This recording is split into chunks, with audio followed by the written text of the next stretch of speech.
Hi folks, Colin here again from Rocker Hillbillies. Today I'd like to tell you a little bit about my Gretsch 5191 Tim Armstrong edition in a beautiful man salmon matte urethane finish. This guitar dates from about 2014 and it was made in Korea. I got it in about 2015 and I've been playing it for about 5 years, so I've got to know it reasonably well.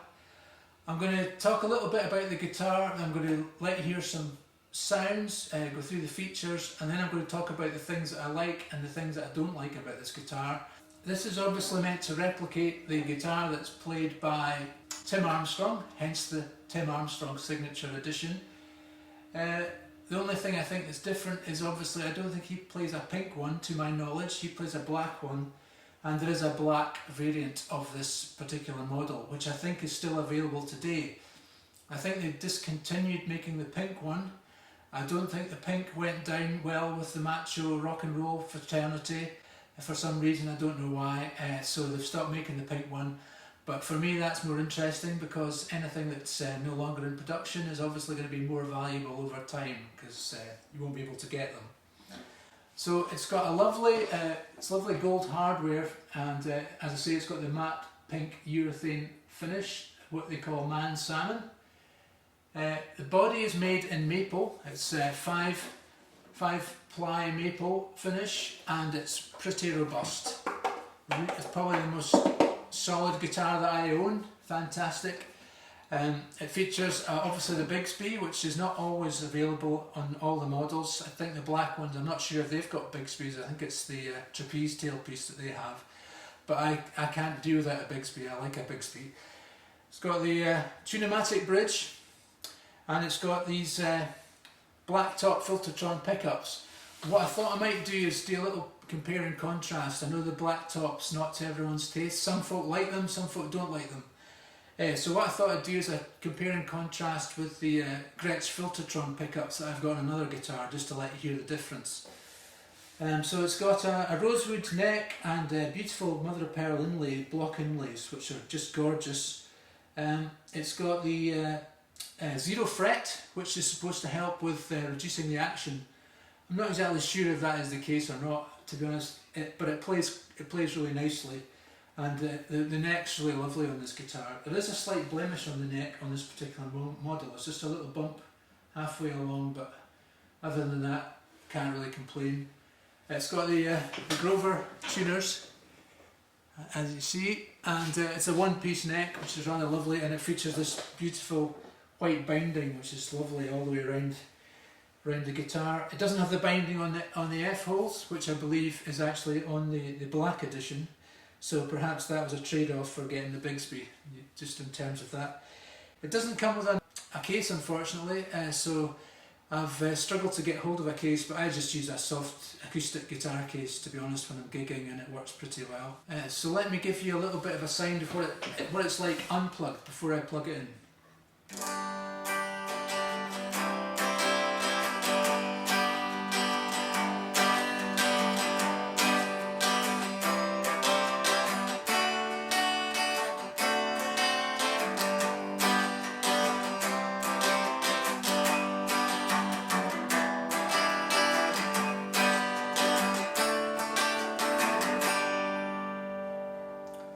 So I think acoustically it works quite well, and I quite often play it unplugged around the house. It's quite nice. I have it in my living room. It looks fantastic in the living room, and if I ever get the feel that I want to play something, I can just grab it. The other thing I should point out, it's got a master control, and it's got tone and separate tone and volume controls for each pickup, which is quite handy, and a three-way pickup selector. So the controls are pretty handy, and you can get a lot of different tones, but I'll go into that in more detail when I plug it in. Okay, let's hear some tones. Okay, I'm going into a Roland Blues Cube. I don't have any effects on here. We're going to put a little bit of reverb on just to sort of sweeten the sound up a little bit. But we've got all the kind of settings, everything's at 12 o'clock. I'm going to show you what it sounds like with the neck pickup first.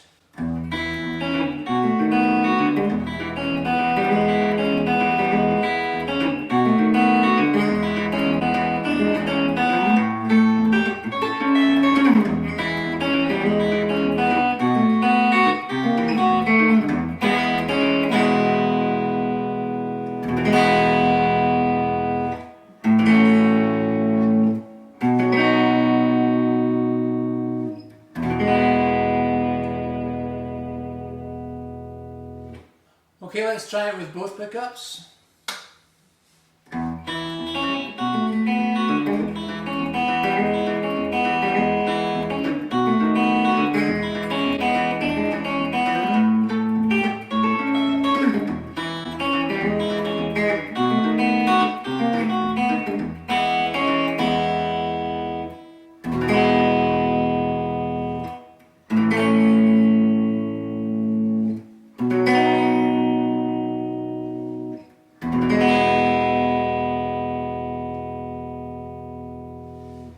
Okay, we'll try it with the bridge pickup.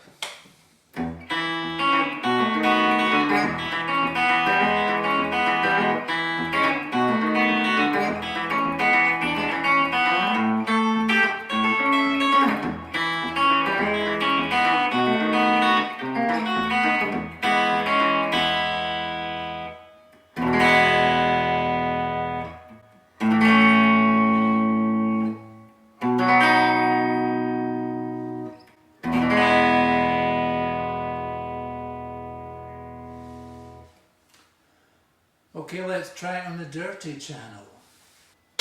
Okay, let's go to net pickup on the dirty channel.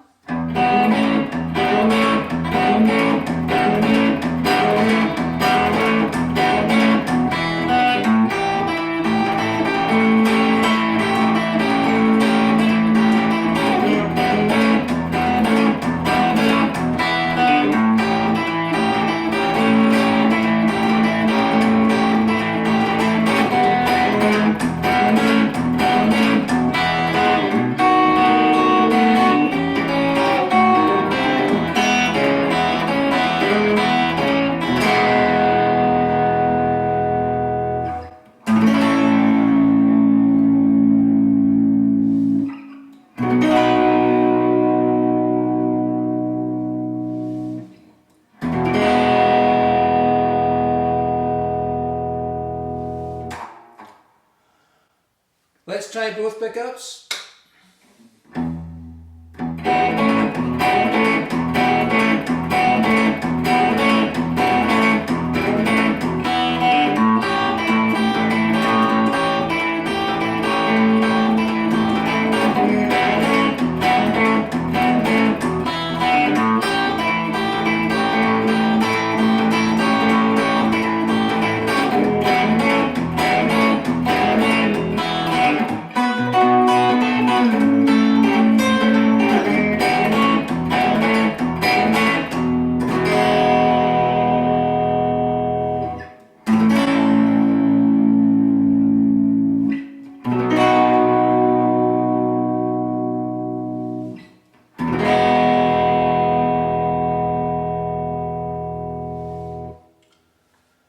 Let's try the bridge pickup.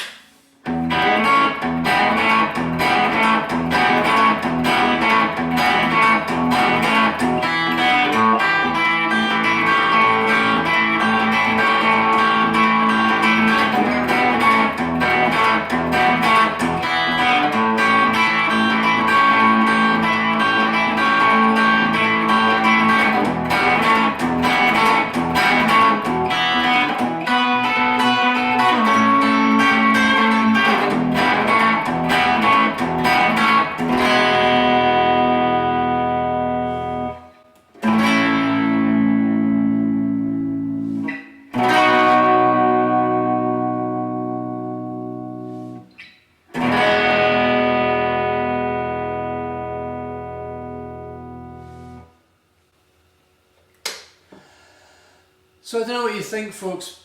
For me personally, I think the bridge pickup is my favourite, and I'd use that, generally speaking, most of the time when I'm playing live with both pickups engaged as an alternative. I don't use the net pickup so often, so that's kind of the way that I tend to use this guitar.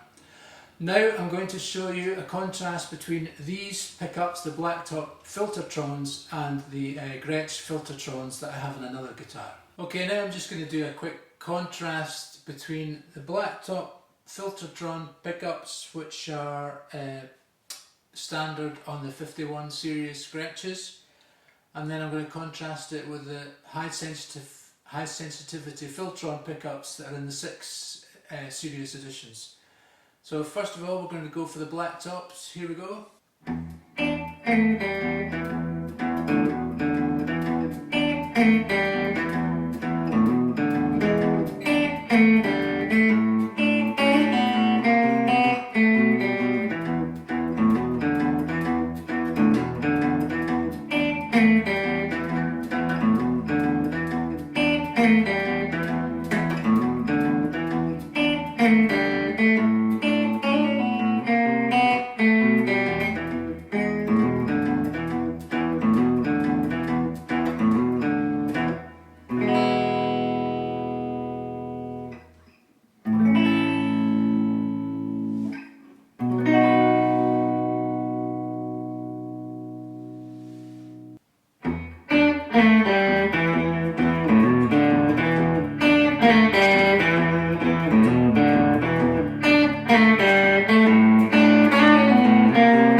So I thought I'd close this video by just giving you some pros and cons that I see about this guitar and my experiences that I've had with it to date. On the positive side, I think it's a lovely guitar. It gets you some beautiful rock and roll tones. For me, that's what I'm looking for. Plays very nicely and I've got no complaints about tuning or anything like that. The issues that I have had with this guitar tend to revolve around the floating bridge. Now I know some die-hard people think that the floating bridge is a fantastic invention. Personally I found it to be a bit of a nightmare on this guitar, I'll be honest. When it arrived, the alignment of the strings relative to the neck wasn't quite right, and there was very little I could do about it because the bridge kept moving. I think it must be something to do with the positioning of the tailpiece originally.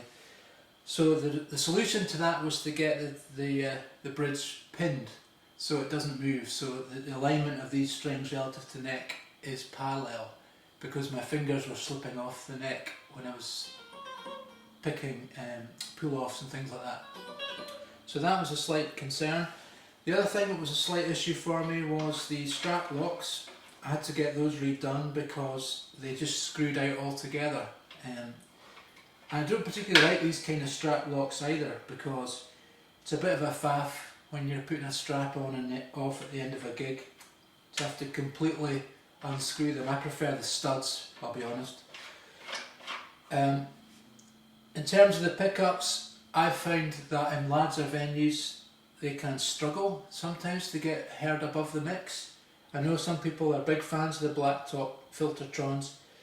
I suspect they may use pedals with them. I think if you're using pedals they're probably really good because it's quite a sort of simple, straightforward tone. I don't tend to use pedals, I just use a delay pedal, and occasionally I use some slight preamp effects. So I'm always looking for an awful lot of character coming out of the pickup and the guitar itself.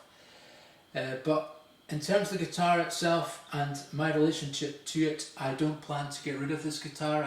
I really like it, and I do think it's going to be an investment in time. It's still a very, very beautiful guitar, very, very practical, and it's just a nice thing to have. So I won't be getting rid of it. But if I had more money, or I wouldn't necessarily buy a 51 model. I would always go for a 61 if I had the cash. Okay, thanks for watching. I hope you found this video of use, and if you're thinking about buying a Gretsch, you can't go wrong. Once I've played Gretches, I don't play any other type of guitar really, to be honest. I've tried going back to Fenders and I'm always disappointed. It doesn't matter which Gretsch I'm playing, I find them very, very satisfying and enjoyable guitars to play. Okay, see you next time folks, thanks for watching.